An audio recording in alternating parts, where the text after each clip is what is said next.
welcome to the Spectre Creative Channel with me, your host, Scott Toy Guru Knightlick.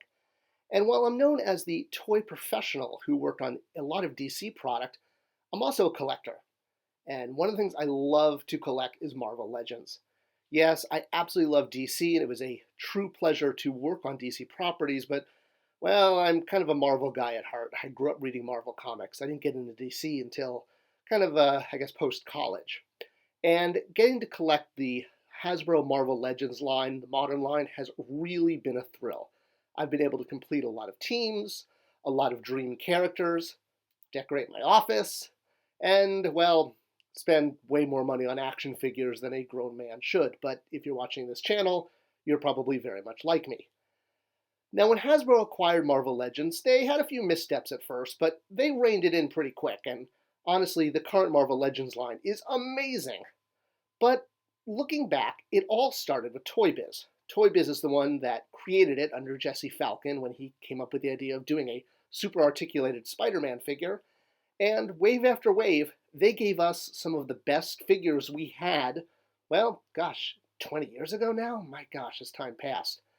And while Hasbro has remade a lot of the figures from the Toy Biz line, there are quite a few that still stand out that even the new versions still kind of don't come head to toe to the original Toy Biz version.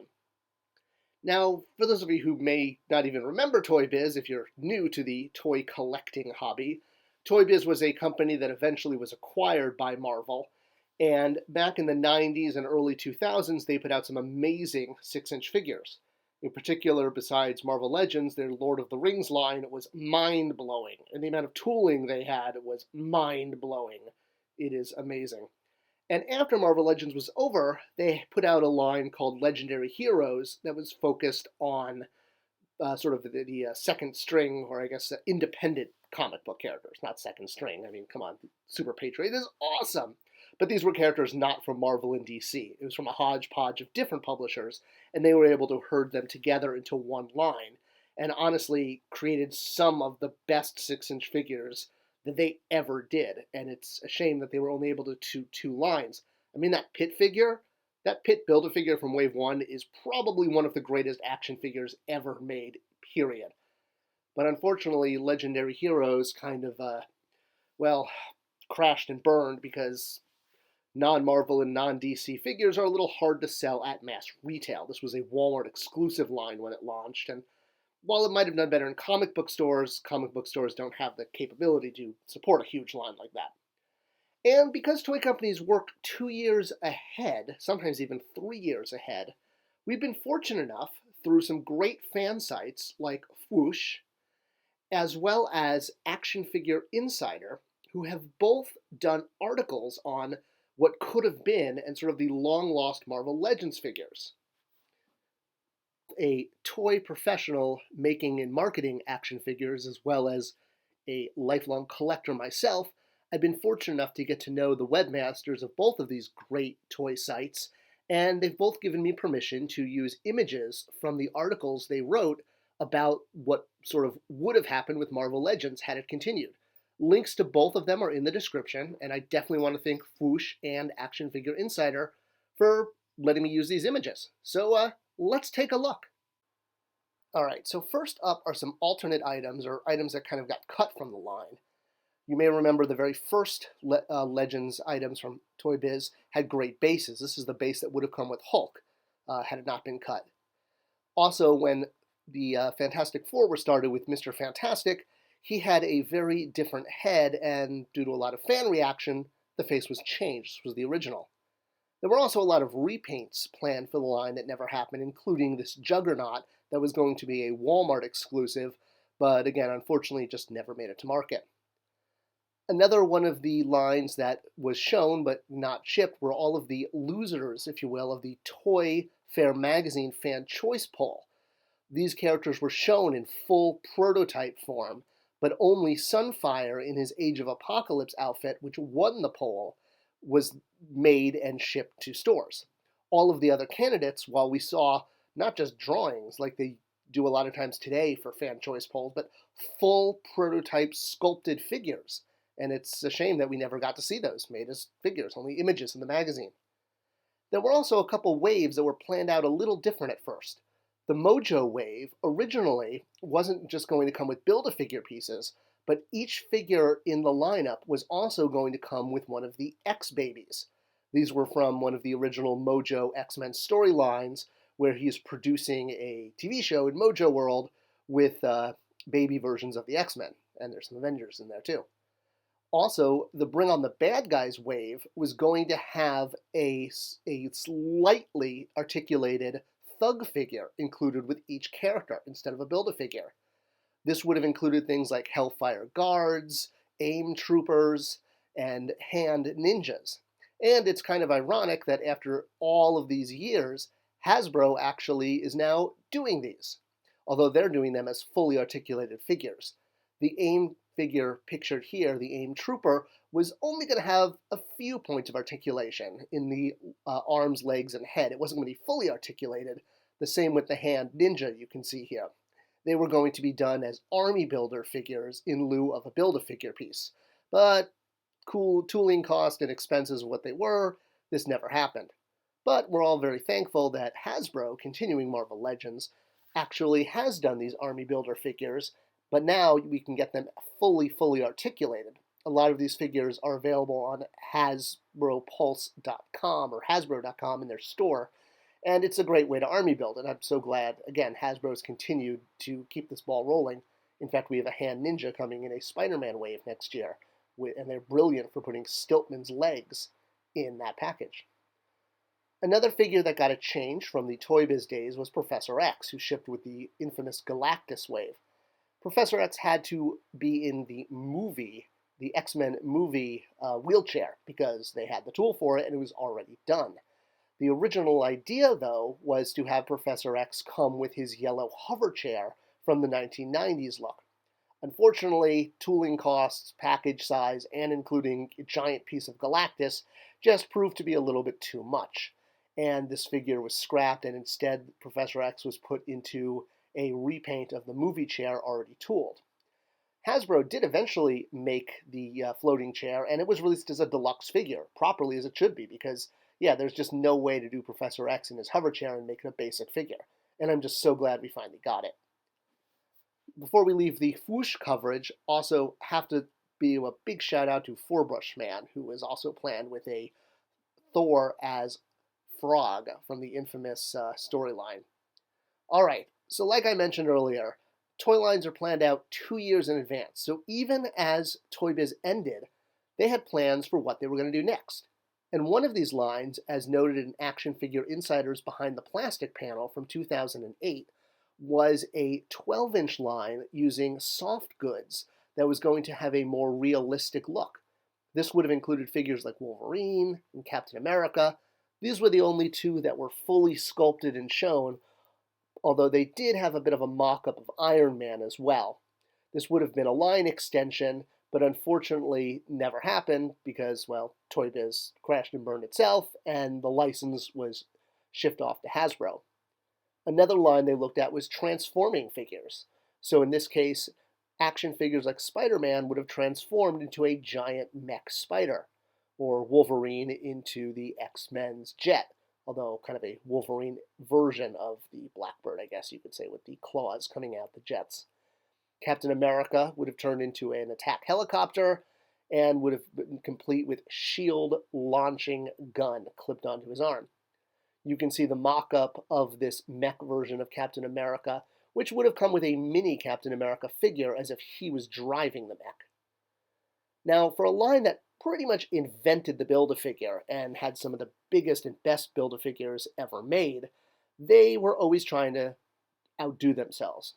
Toy Biz had a few Build-A-Figure concepts that never quite made it past the drawing board or model phase, and this included what would have been a giant version of Spider-Man's villain Lizard, as well as Rhino, who only got one release in the pre-Marvel Legends Spider-Man Classics line.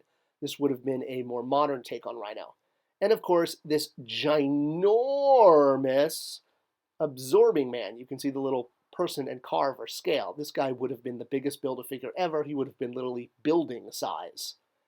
And then there was the Quinjet, the idea of breaking it apart into different pieces, buying an Avengers wave, and when you get all of the Avengers, you can build up to a giant Quinjet. A little ambitious, but bravo to them. And on a personal note, Darkhawk. They were going to do a basic Darkhawk figure, one of my favorite Marvel figures of all time, and they were going to do him in his perfect 90s look, with one arm having the claw, one arm having just a regular nothing, the helmet being correct, the shoulder pads being correct.